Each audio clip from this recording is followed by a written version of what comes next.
Good morning दोस्तों, स्वागत है आपको अपना यूट्यूब चैनल आदर्श स्टडी पॉइंट में।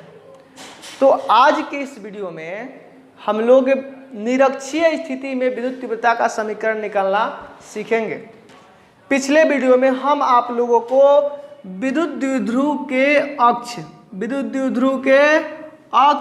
किसी बिंदु पर विद्युत तीव्रता का समीकरण निकाले थे। तो E बराबर आया था 1/4 पाई एप्सिलॉन नॉट गुना 2p बटे में r³ विद्युत द्विध्रुव के कारण अक्ष के किसी बिंदु पर विद्युत तीव्रता का समीकरण यही आया था।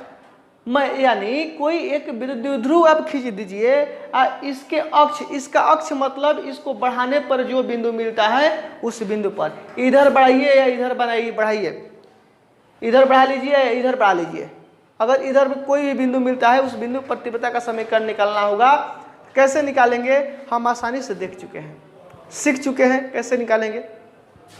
बस आपको इसमें एक चीज का ध्यान रखना है, क्या कि विद्युत तीव्रता का जो दिशा होता है धन आवेश के कारण दूर होता है और ऋण आवेश के कारण उसके और होता है।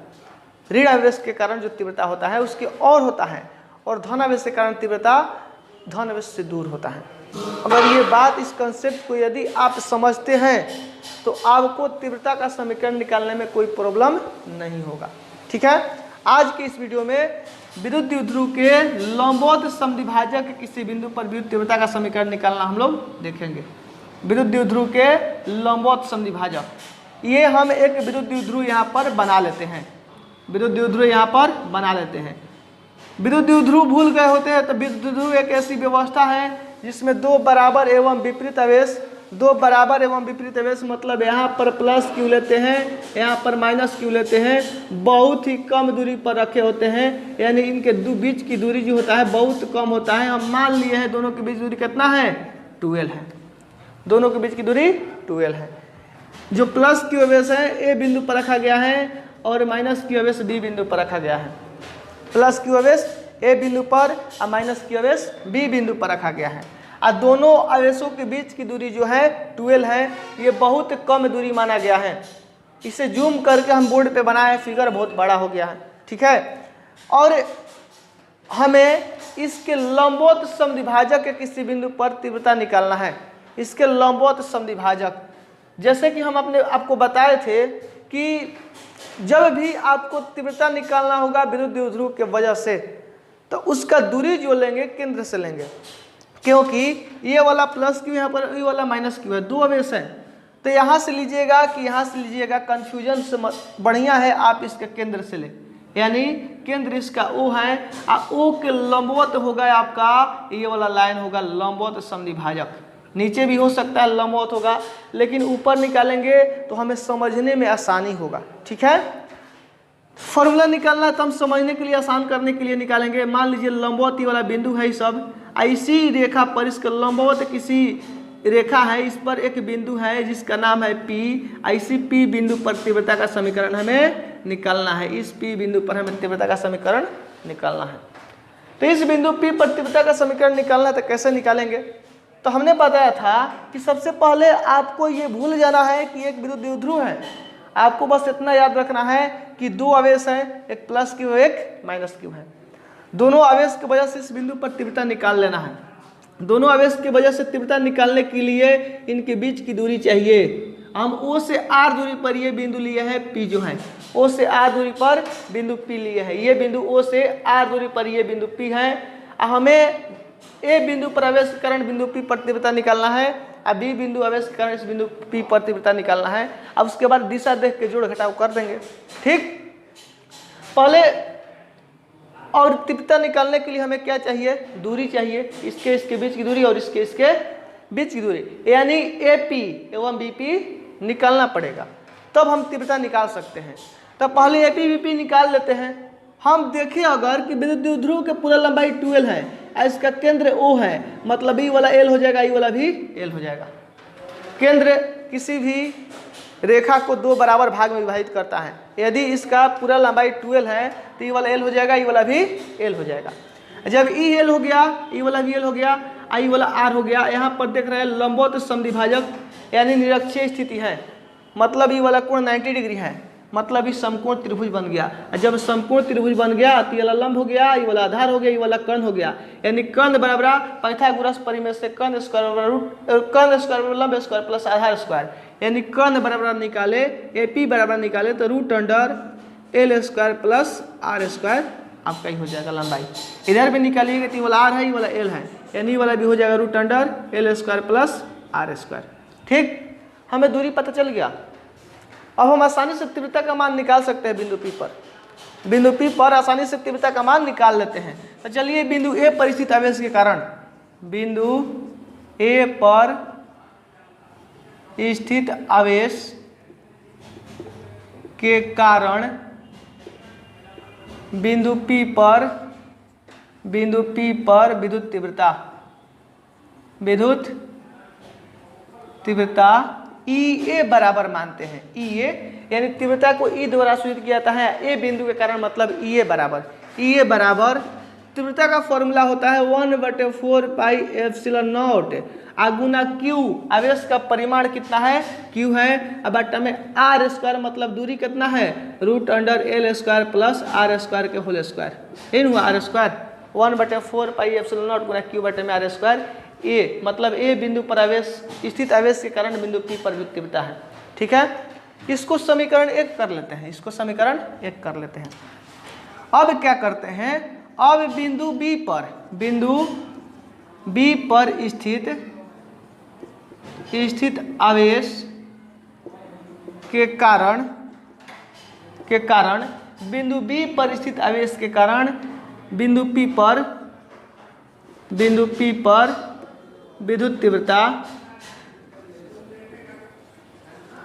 विद्युत तीव्रता EB मान लेते हैं। मान लिए बिंदु B पर स्थित आवेश के कारण बिंदु P पर जो विद्युत तीव्रता है EB है, तो EB बराबर निकालेंगे तो आएगा 1/4 पाई एप्सिलॉन नॉट गुना आवेश कितना है? Q है। अब बटा में R स्क्वायर यानी बीच की दूरी कितना है? Root under L square plus R square के होल स्क्वायर हो जाएगा। कोई दिक्कत नहीं होना चाहिए यहाँ तक। इसको समीकरण 2 मान लेते हैं।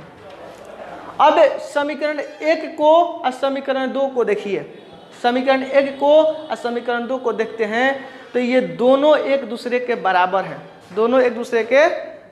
हैं। यानी समीकरण 1 एवं 2 से ये देखते हैं कि EA बराबर हो गया EB के। मतलब बिंदु A पर स्थित आवेश के कारण जो विद्युत तीव्रता है बराबर है बिंदु B पर स्थित आवेश के कारण विद्युत तीव्रता के। ठीक, अब हम ये निकाल चुके हैं कि बिंदु A पर स्थित आवेश के कारण इस बिंदु पर तीव्रता जो होगा 1/4 पाई एप्सिलॉन नॉट Q बटे में root under L square plus R square का होल स्क्वायर होगा। अब बिंदु B पर स्थित आवेश के कारण तीव्रता जो होगा 1/4 पाई एप्सिलॉन नॉट Q बटे root under R square plus L square होगा। ये रूट हट जाएगा, स्क्वायर करेंगे तो आगे चल के हटा देंगे उसको। ठीक है, अब परिमाण निकाल चुके हैं तीव्रता। अब दिशा भी देख लेते हैं, आखिर तीव्रता का दिशा किधर होगा, तभी तो बिंदु P पर कुल तीव्रता हम निकाल सकते हैं। उसके बाद दिशा देख लेते हैं, तो दिशा देखते हैं तो प्लस Q के कारण यानी A बिंदु पर आवेश के कारण जो बिंदु B पर तीव्रता का दिशा होगा, A बिंदु पर प्लस Q आवेश है, प्लस के कारण तीव्रता जो होता है दूर होता है प्लस से, दूर का मतलब इधर होगा, दूर का मतलब इधर यानी AP की दिशा में होगा, A से P की ओर होगा। A जो होगा A से P की ओर होगा, तो यहाँ पर लिख देंगे दिशा, यहाँ पर प्रदर्शित कर देते हैं A से P की ओर इसका दिशा होगा। ठीक, अब बिंदु B पर स्थित आवेश के कारण बिंदु P पर जो विद्युत तीव्रता का दिशा होगा ये किधर होगा, तो हम जानते हैं कि ऋण आवेश के कारण जो तीव्रता होता है इसके और होता है, ऋण आवेश के कारण तीव्रता इसके और होता है, ऋण आवेश के कारण इधर होगा, यानी EB जो होगा इधर होगा P से B की ओर, यानी P से B की ओर। ठीक है, अब E वाला इसको इधर खींच रहा है, I वाला इसको इधर खींच रहा है, यानी यहाँ पर यदि कुल विद्युत तीव्रता निकालना चाहे तो आप इसको प्रैक्टिकली समझने की कोशिश कीजिएगा। 2 रस्सी को बांध दीजिएगा किसी पत्थर में या किसी पिंड में, और दोनों को इस खींचिएगा, उतना कोण उतना ही रहना चाहिए, दोनों को खींचिएगा, उसका जो विस्थापन होगा दोनों के बीच में होगा, दोनों के बीच में होगा। उसी प्रकार ई वाला इधर इसको खींचेगा, ई वाला इसको खींचेगा। अगर सोचते हैं, अगर इसको अमेजिंग सोचते हैं हम लोग, देखते हैं तो इसका जो विस्थापन यानी तीव्रता, जो मेन तीव्रता जो होगा, परिणामी तीव्रता जो होगा इस दिशा में होगा, न इधर होगा न इधर होगा। परिणामी तीव्रता इस दिशा में होगा। ये हमें दिमाग लगा के महसूस कर सकते हैं, देख सकते हैं। ठीक है, मतलब ये वाला इधर भी खींचेगा, ये वाला इधर भी खींचेगा, तो जो तीव्रता होगा इधर होगा।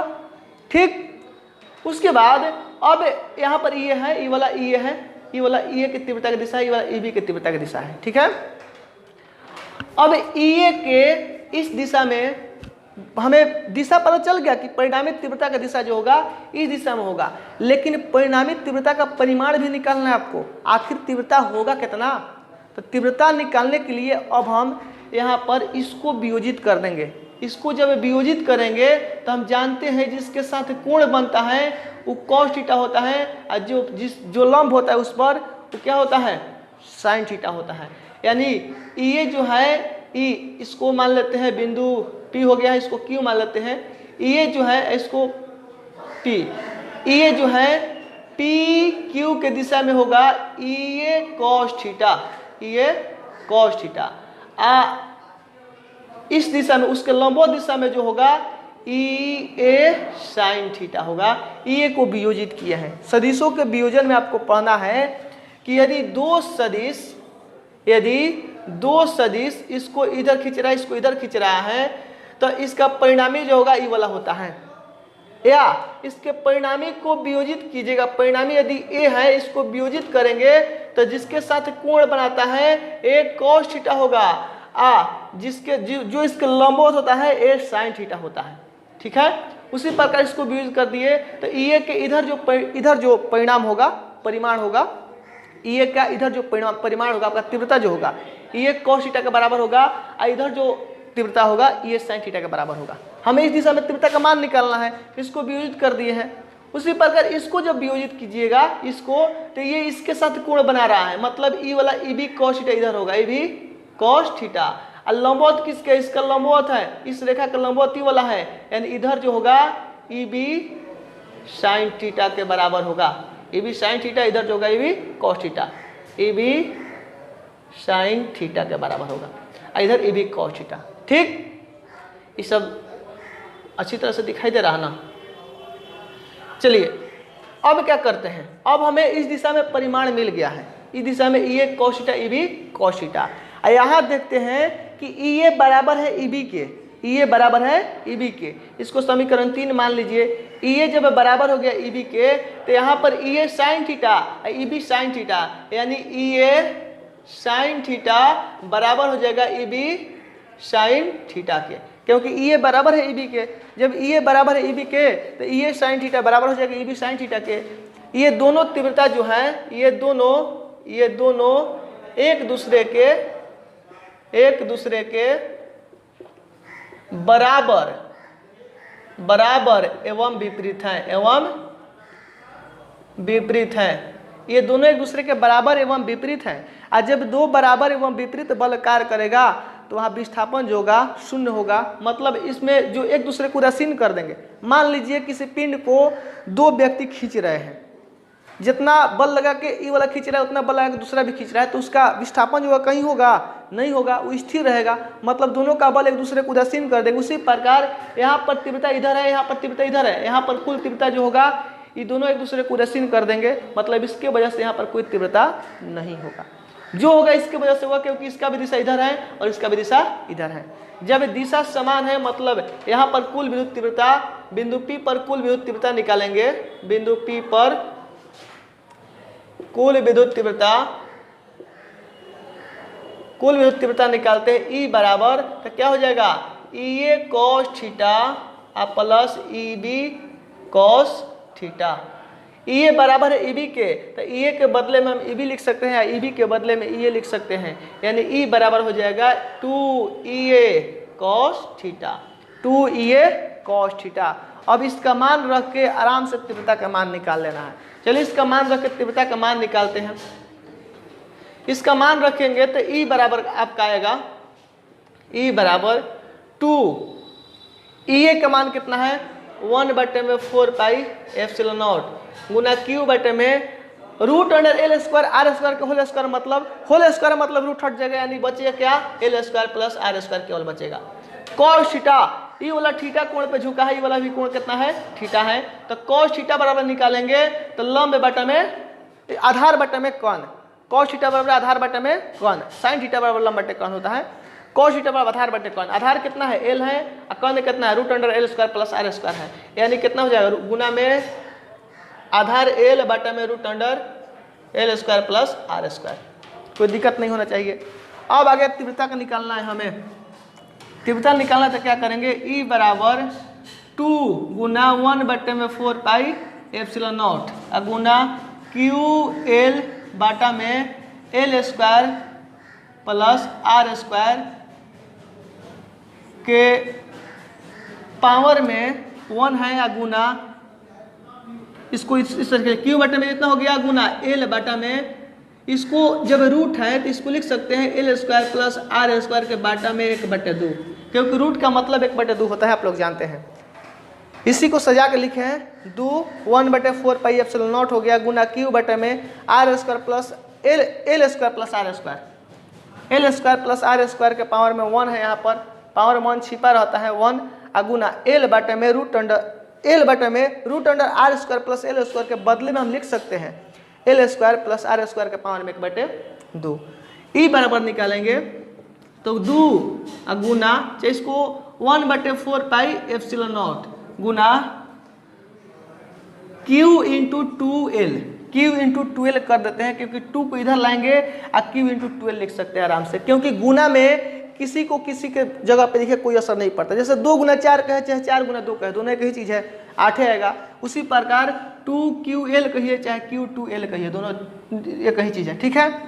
बटा में L square R square, L square plus R square के होल स्क्वायर है, मतलब इसके पावर में 1 है, इसके पावर में 1/2 है, होल स्क्वायर नहीं, इसके पावर में 1 है, इसके पावर में 1/2 है, तो 1 प्लस 1/2, क्योंकि जब आधार समान होता है तो पावर को जोड़ दिया जाता है। देखिए इसमें आधार समान है तो पावर को क्या करिए, जोड़ दिए।